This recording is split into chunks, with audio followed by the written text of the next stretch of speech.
Have you set a goal and then been frustrated when you didn't reach it?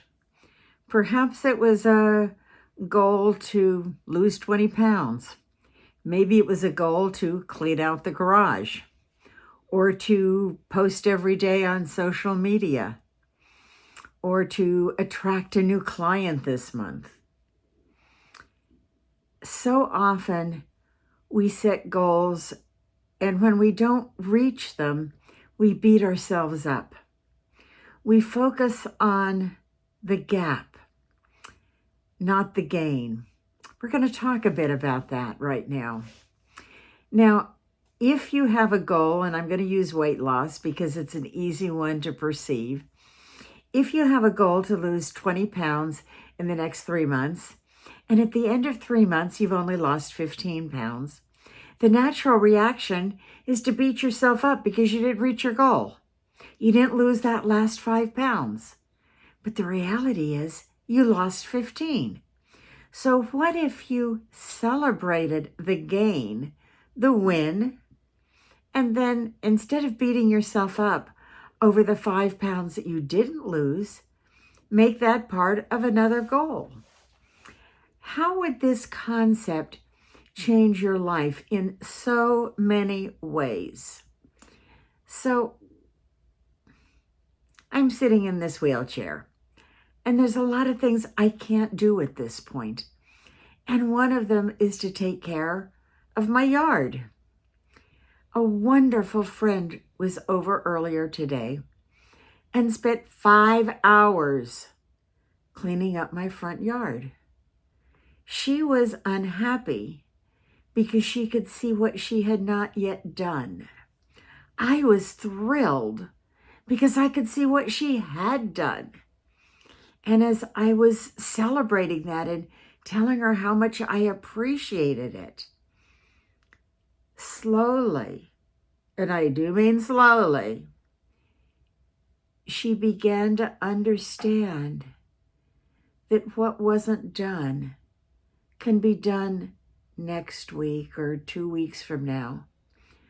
What was done made such huge progress that I was absolutely thrilled. Honestly, yes, there's more work to be done, but it looks better than most of the yards in the neighborhood right now. So lots of times there are things that are more significant in our lives than how the front yard looks. What happens personally when you set a goal that may really require you stretching?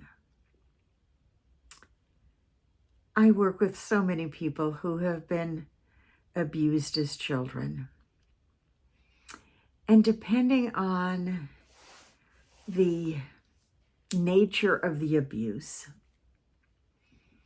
and how long we have together, sometimes we don't get all of the work done. And then they have to make a decision about, are they going to continue the work? But here's what never changes, is even when they say, for whatever reason, I can't continue it right now, there is so much celebration and so much gratitude for everything that they have accomplished, for all of the albatrosses they have dropped off their back, for how their life has changed. You know, for years I had an interior design business.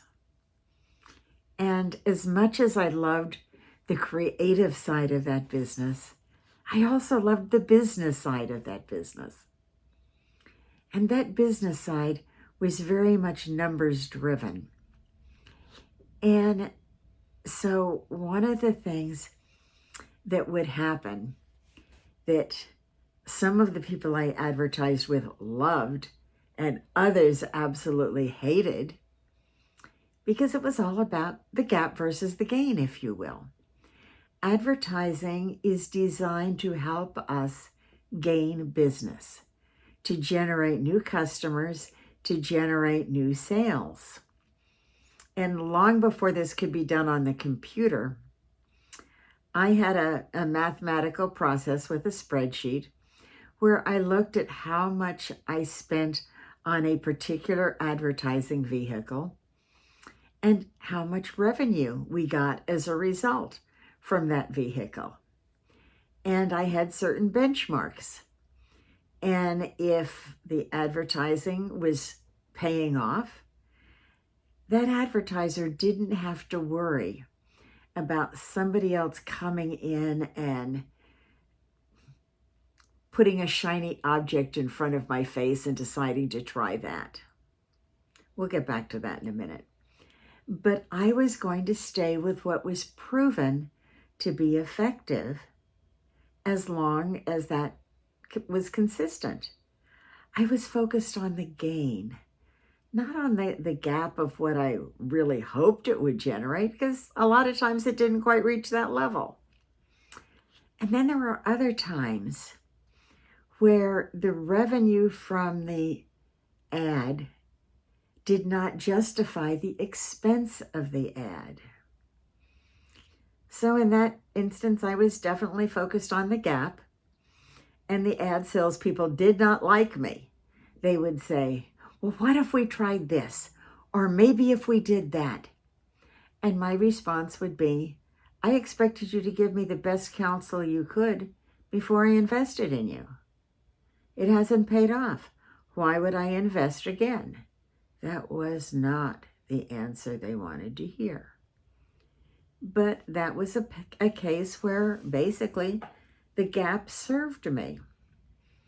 And so as you apply that principle in a larger sense, is looking at the gap versus the gain, I was going to focus on the things where I was showing a positive return, the gain. And I was going to walk away from the things that weren't, which was the gap. Now, I did have a little discretionary number in that budget where I was willing to try new things.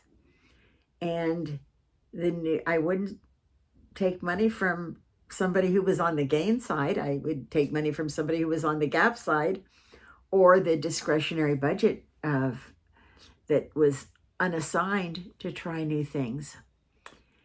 And it was a highly successful process. It was a highly profitable process.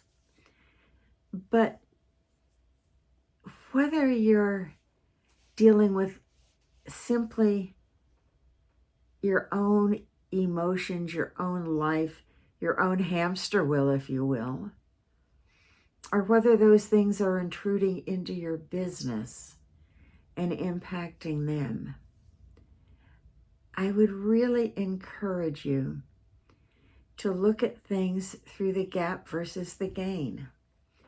Because when all we do is beat ourselves up over the gaps, the 5 pounds we didn't lose, the advertising that didn't work, or whatever, we really are vulnerable to putting ourselves into a spiral of negativity. And when we do that, we set up an expectation that things aren't going to work.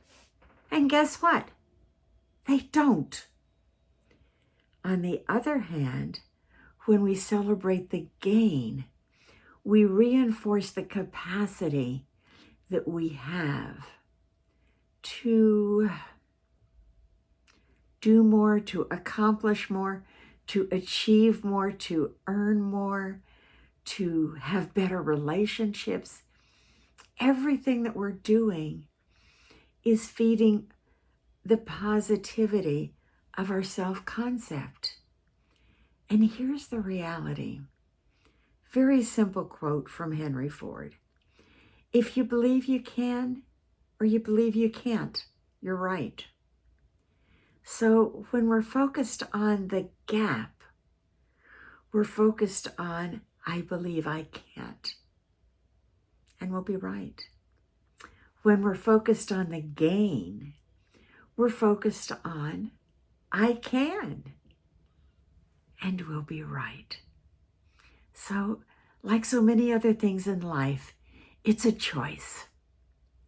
Do you want to focus on the gap, or do you want to focus on the gain? I don't know about you, but I want to focus on the gain. And I want to work with people who are focused on the gain, whether it's personal or whether it's professional. It's all about becoming the who we can become in every area of our life. So, if you're ready to join me, reach out. I'm anxious to talk to you.